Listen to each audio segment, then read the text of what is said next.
Dude, the more I see the 10th gen, the more I really like the car.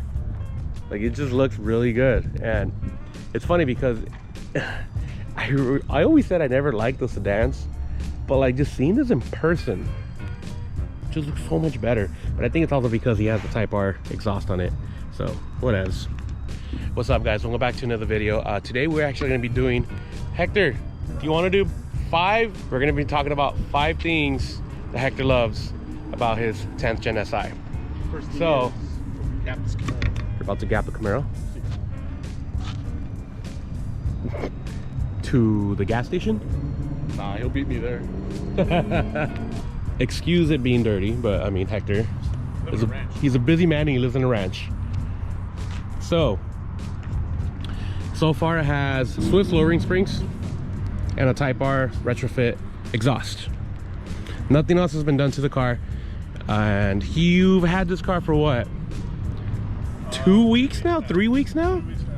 3 weeks, right? 3 weeks today. 3 weeks today? 3 weeks today. So, I mean, you guys have seen a bunch of Type R SIs out there that are 10th gens and everything. So, you want to go ahead and start? Yeah. So, you got 5 things that you really love about this car. Yes. What is, you know, and there isn't really any real chronological order. Oh my God. No, honestly, I love the way it rides. I think the Swift spring combo with the OEM shocks is great.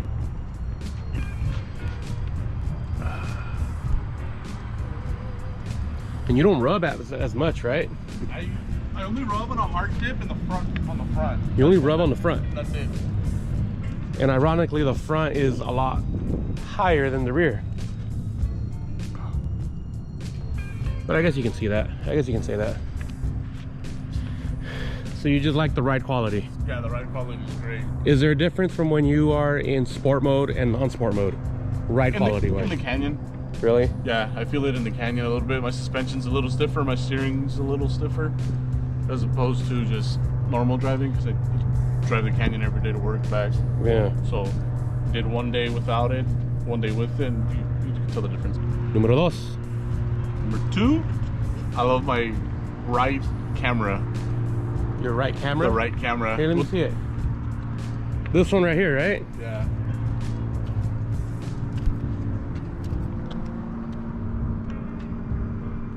What does that actually do? Actually gives you the distance between you and the car next to you.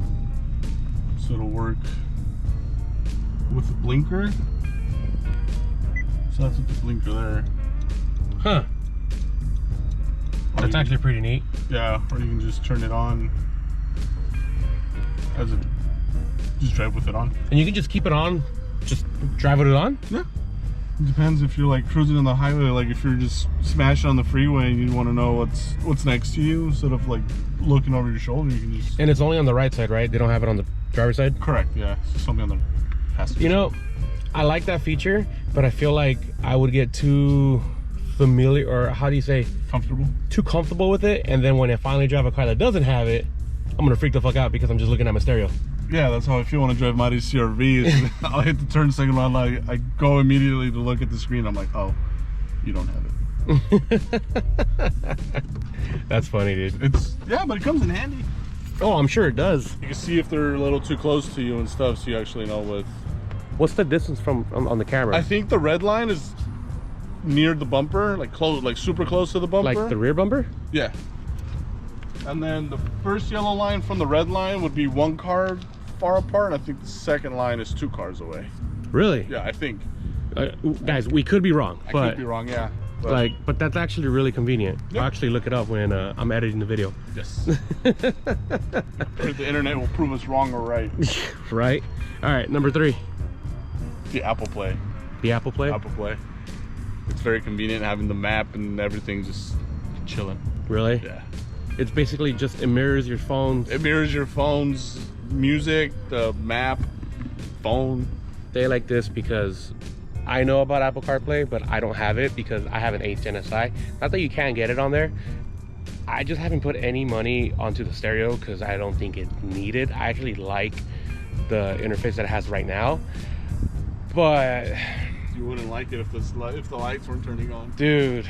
That was my pet peeve on my... Oh, the light's not turning on yours? Mine does. Mine's starting to do that. Mine's starting to do that. So, I don't know. I feel like that's going to be something I would need to do eventually to my 8th gen, is get a stereo that has Apple CarPlay. Victor got it on his FRS already. Yes. He has the Android Auto, Android Audio, and then Apple CarPlay. Yeah. And he has a specific one on his car that is the boost gauge ratio that's synced to his supercharger and all that stuff. And it tells you the tire pressure monitor of every single Ford tire. It tells you if the door opens, everything, dude. Shit. Like, it's pretty cool. It tells you if the car's heating up, the MPG, everything. Like, I don't know which one he got exactly, but it's a really good one. Yup. Like, it's a really good one. All right, dude. So number 3 was the Apple CarPlay. Apple CarPlay, yeah. And 4, I'm gonna say my exhaust. Even though it's just a stock retrofit Type R, I'm glad I don't have that HDMI looking thing. You know, and the HDMI looking one was probably the biggest turn off on the 10th gen SIs for me. I think it was my biggest turn off too. Like, because even seeing this at stock height, I saw one with an exhaust and I'm just like, bro, it looks nice. But seeing it with the HDMI exhaust, it just looks really, really bad. It throws it off a lot. And actually, when I was driving out with Marty the other day, I saw one and I'm like, yeah, my rear end would look a lot different. Like, I'm glad I did it. It just looks I don't know, dude. It just wouldn't look right. I think it's just the fact that it's chrome, because it sticks out. Yeah, because like the old one isn't, right? Yeah. And just so you guys see, it's the whole Type R exhaust. Like, it came with the car when he got it used. So, does it sound a little bit better? Probably. There's a little bit of a rumble at a cold start. We'll get you guys a clip on it soon. That want to get rid of the HDMI exhaust, but don't want to sacrifice the quietness of the car. Type R retrofit is the way to go. Yeah. Not saying that they're cheap, but we got lucky. He got lucky with it coming with the car because he got this used. Number 5. The turbo. The turbo. It's my favorite thing. The turbo. I love just having it there. Hearing it spool. Especially in the canyon. in the morning, especially in the morning. Like, the morning run compared to the afternoon run, it's kind of a whole different experience. Because I gotta drive 10 minutes in the cold to the canyon as opposed to 45 minutes in the heat, then run the canyon. And I gotta run it up in the afternoon. So I definitely noticed a little bit of a power loss there. Gotcha. No, I mean, I get it, dude. Like, and it's funny because we were driving, when I test drove his car, I really thought it was tuned. I thought it had K-tuned and everything, which it has the screen on it, right? It's like the previous owner probably did have it at one point and then just took it off for when he traded it in. Because I'm driving this car and I'm just like, dude, I swear this is tuned. Like, it feels really punchy. It feels faster. It feels quicker than my 8th gen. But then we forget to think about the fact that it's a turbo and not a naturally aspirated engine. Because when you're looking at a 1.5 turbo liter, 1.5 liter turbo, the 10th gen SI, comparing it to an 8th gen SI, I mean, mine's bolt-on. Right now I'm pushing 220 wheel horsepower, like 160-ish foot-pounds of torque. I can't remember off the top of my head. It's full bolt-on and it's tuned. I don't get my max power to about 6,000 RPMs, and then I get like 3,000 RPMs, 86. My revs was 86. So I get all that top-end power. When I'm in this car and I'm just flooring it in, what, 4th gear, 5th gear, 6th gear, going uphill, I feel it on the grade. You get so much torque, dude. So much torque down low. No need to downshift on the grade. So much torque down low, and that's really what it is. It's the turbo spooling. It's not because you're comparing an NA to a turbo. You're comparing apples to oranges. They might have came from the same store, but you're still comparing apples to oranges. Completely different engine. So that's why I'm just like, okay.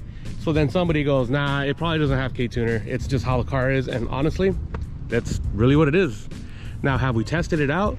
As in, have we done roll races? No, but we're gonna do that soon. We just don't know when. But I didn't bring my car today because, yeah, oh, I know when. I need to get a new mount for my GoPro. because my old one broke.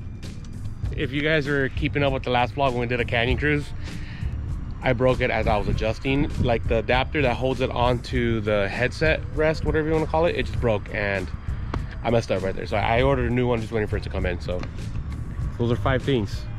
First one was what? The way it rides. The way it rides. Second one was the camera. Third one was Apple CarPlay. The fourth one was the Type R exhaust. The fifth one was the turbo. The turbo factor. You have a lot of plans for this, huh? Yeah. But I also have a wedding to plan, so we got that's in the way a little bit. Yeah, it's fine. It's a good excuse. It's a good excuse. So because if not, it would be a little different. Well, like little things here and then, you know. So little like TLCs and everything right there. Touch, love, and care and shit. So, all right, guys. Well, I'll see you guys in another video. You guys have a good day. Peace.